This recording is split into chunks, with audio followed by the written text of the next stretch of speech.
सी कहानी। ये कहानी एक लड़के की। 24 साल का लड़का जो सेठ के यहाँ पर नौकरी करता था। उसके माँ बाप इस दुनिया में नहीं थे। जिंदगी बड़ी परेशानी में चल रही थी। वो जाता था, रोजाना पैसे कमा करके घर आता था, खाना बनाता था, खाता था, सो जाता था। एक दिन उसने देखा कि उसने 4 चपाती और सब्जी बनाई। हाथ मुंह धोकर के वापस आया, तब तक 3 बची। दूसरे दिन भी यही हुआ। तीसरे दिन उसने ध्यान रखा और चूहे को पकड़ लिया। एक चूहा मोटा सा चपाती लेके जा रहा था। चूहे को पकड़ा तो चूहे ने कहा कि भैया मेरी किस्मत का क्यों खा रहे हो, मेरी चपाती तो मुझे ले जाने दो। तो लड़के ने कहा बेटा मेरे पास में ज्यादा पैसा नहीं, सिर्फ 4 मैंने बनाई है चपाती, उसमें से एक तुम ले जा रहे हो, मैं क्या करूंगा, मेरी जिंदगी ने मुझे बेहाल कर रखा है। तो चूहे ने कहा कि तुम्हारे सारे सवालों के जवाब तुम्हें एक इंसान दे सकता है। लड़के ने पूछा कि कौन है। तो चूहे ने कहा कि गौतम बुद्ध है, उनके आश्रम में जाओ, उनसे अपनी जिंदगी के बारे में पूछो, वो तुम्हें रास्ता बताएंगे कि करना क्या है। लड़के ने कहा बहुत बढ़िया बात है। चूहे की बात मान ली, गौतम बुद्ध से मिलने के लिए चल पड़ा। सेठ से छुट्टी ले ली 5-6 दिन की। रास्ता लंबा था, रात हो गई। इस लड़के को कुछ दिखाई नहीं दे रहा था। थोड़ी दूर पर एक हवेली दिखाई दी, वहां गया, जाकर के शरण मांगी। हवेली की मालकिन ने पूछा कि बेटा कहाँ जा रहे हो। तो लड़के ने कहा कि गौतम बुद्ध के आश्रम जा रहा हूं, उनसे मिलने के लिए। तो मालकिन ने कहा कि बहुत बढ़िया जगह जा रहे हो, गौतम बुद्ध से हमारे एक सवाल का जवाब लेकर के आना, अगर वो सवाल का जवाब दे दे। तो लड़के ने कहा जरूर आपका सवाल पूछूंगा, बताइए। तो हवेली की मालकिन ने कहा कि बेटा मेरी 20 साल की बेटी है जो 20 सालों से एक शब्द नहीं बोली है, बोल नहीं सकती है। बस उनसे पूछ लेना कि ये बेटी कब बोलेगी। ये बोलते बोलते उनकी आंखों में आंसू आ गए। लड़के ने कहा माता जी आप परेशान मत हो, मैं जाऊंगा और आपके सवाल का जवाब जरूर लेकर आऊंगा। लड़का अगले दिन चल पड़ा। रास्ता बहुत ज्यादा लंबा था। रास्ते में उसे बड़े बड़े पहाड़ मिले, ऊंचे ऊंचे पहाड़, बर्फ वाले पहाड़। उसे समझ नहीं आ रहा था कि कैसे पार करूंगा, बड़ी देर हो जाएगी। तभी उसे एक जादूगर दिखाई दिया जो वहां बैठ करके तपस्या कर रहा था। जादूगर के पास गया, उससे बोला कि मुझे गौतम बुद्ध से मिलने के लिए जाना है, रास्ता तो बहुत ही परेशानी वाला लग रहा है, कैसे मैं पार करूंगा। तो जादूगर ने कहा कि गौतम बुद्ध से मिलने जा रहे हो, मेरे एक सवाल का जवाब लेकर के आ जाना, तुम्हें पहाड़ तुम्हें फटाफट से पार करा दूंगा। लड़के ने कहा आपका सवाल बताओ।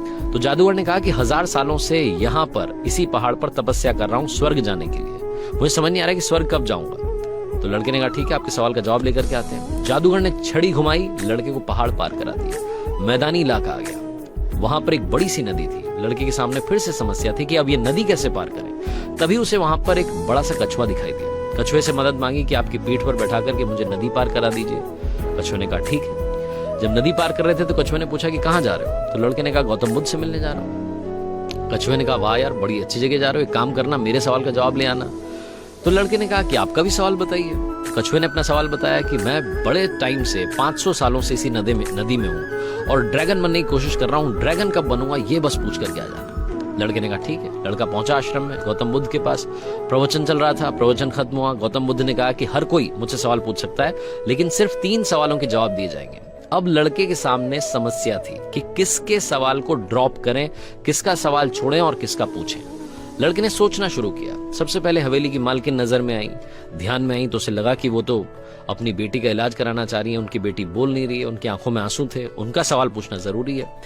दूसरी जो तस्वीर उसके दिमाग में आई, नजर में आई, वो आई जादूगर की। जादूगर 1000 साल से वहां तपस्या कर रहा है बर्फ के पहाड़ में। तीसरी तस्वीर आई कछुए की जो 500 साल से नदी में ड्रैगन बनना चाह रहा है। फिर लड़के को अपनी तस्वीर नजर आई जो सेठ के यहाँ पर एक लड़का नौकरी कर रहा है। लड़के ने सोचा कि मैं तो नौकरी कर ही रहा हूँ, खाना खा ही रहा हूँ, ठीक चल ही रहा है, थोड़ी और मेहनत करूंगा, कुछ बदलूंगा। इन 3 लोगों की जिंदगी में बदलाव लाना जरूरी है, इन 3 के सवाल पूछने जरूरी है। लड़के ने गौतम बुद्ध से तीनों के सवाल पूछे। गौतम बुद्ध ने जवाब दिया सबसे पहले हवेली की मालकिन के सवाल का। उन्होंने कहा कि उस मालकिन की जो बेटी है 20 साल की, उसकी जैसी ही शादी होगी वो लड़की बोलना शुरू कर देगी। दूसरे सवाल का जवाब देते हुए गौतम बुद्ध ने कहा कि जो जादूगर है उससे कहना कि वो छड़ी छोड़ दे, जिस दिन उसने छड़ी छोड़ दी, छड़ी का त्याग कर दिया, वो स्वर्ग चला जाएगा। तीसरा सवाल था कछुए का। गौतम बुद्ध ने कहा कि उस कछुए से कहना कि अपना कवच उतार दे, जिस दिन उसने कवच उतार दिया उस दिन वो ड्रैगन बन जाएगा। लड़के ने नमस्कार किया, प्रणाम किया, चल पड़ा वापस। रास्ते में कछुआ मिला, कछुए से कहा कि भैया कवच उतार दो। गौतम बुद्ध ने कहा तुम ड्रैगन बन जाओगे। कछुए ने जैसे ही कवच उतारा मोती ही मोती निकल आए। कछुए ने कहा मोती का मैं क्या करूंगा, आप ले जाओ। लड़के को मोती दे दिए और कछुआ ड्रैगन बन गया। थोड़ा आगे चला तो जादूगर मिला। जादूगर को जाकर के कहा कि भैया आपको छड़ी छोड़नी पड़ेगी तभी आप स्वर्ग जा पाओगे। जादूगर ने कहा ये लो छड़ी छोड़ दी, ये छड़ी तुम रख लो, मैं स्वर्ग चला जाऊंगा। जादूगर स्वर्ग चला गया। और अब आई बारी तीसरे सवाल की। ये पहुंचा उस हवेली में जहां मालकिन ने सवाल भेजा था। मालकिन से जाकर के बोला कि मालकिन आपका जो सवाल था उसको जवाब मिल गया है, आपकी 20 साल की बेटी की जिस दिन शादी हो जाएगी उस दिन ही बोलना शुरू कर देगी। उन्होंने कहा क्या बात है, तो देर कैसी, मेरे सामने ही तो दूल्हा बैठा है। तुमसे बढ़िया लड़का कौन हो सकता है। लड़की को बुलाया गया, लड़के ने लड़की को देखा, लड़की ने लड़के को देखा, शादी करा दी गई। और जैसे ही शादी हुई, लड़की ने पहली बात बोली कि आप तो वही हो जो उस दिन रात में हमारे यहाँ आकर के रुके थे। लड़की ने बोलना शुरू कर दिया। लड़के के पास में जिंदगी में पैसा आ गया, क्योंकि मोती मोती आ गए, जादूगर की छड़ी आ गई, ताकत आ गई, और शादी भी हो गई। लड़के की जिंदगी सेटल हो गई, सिर्फ इसलिए क्योंकि उसने अपने सवाल का त्याग कर दिया था। इस दुनिया में जो जहाज होता है, जब किनारे पर होता है तो सुरक्षित होता है, सबसे ज्यादा सेफ होता है, लेकिन उसे दूसरे किनारे पर जाने के लिए इस किनारे का त्याग करना पड़ता है, लहरों से भिड़ना पड़ता है, मुकाबला करना पड़ता है। इस लड़के ने जब तक अपना सवाल नहीं छोड़ा था, इसको जवाब नहीं मिले थे।